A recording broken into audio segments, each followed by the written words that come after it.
नवग्रह स्तोत्र। श्री गणेशाय नमः। जपाकुसुमसङ्काशं काष्ठपेयं महद्युतिं तमोरिं सर्वपापघ्नं प्रणतोऽस्मि दिवाकरं।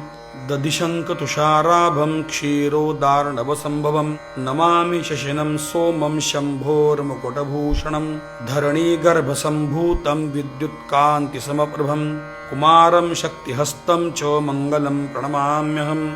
प्रियङ्गुकलिकाश्यामं रूपेण प्रतिमं बुधं सौम्यं सौम्यगुणोपेतं तं बुधं प्रणमाम्यहम्।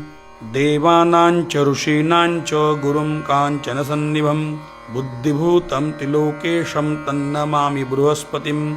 हीमकुन्दमृणालाभं दैत्यानां परमं गुरुं सर्वशास्त्रप्रवक्तारं भार्गवं प्रणमाम्यहम्। नीलाञ्जनसमाभासं रविपुत्रं यमाग्रजं छायामार्तण्डसम्भूतं तन्नमामि शनेश्वरम्।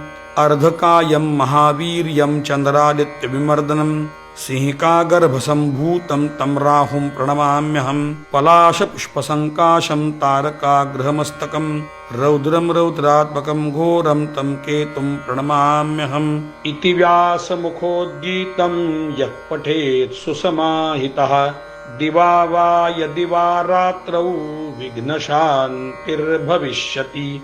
नरनारिनृपाणां च भवेद् स्वप्ननाशनम् ऐश्वर्यमतुलं तेषाम् आरोग्यं पुष्टिवर्धनं।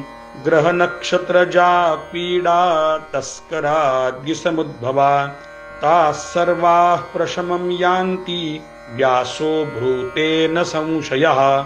इति श्रीव्यासविरचितम् आदित्यादिनवग्रहस्तोत्रं सम्पूर्णम्।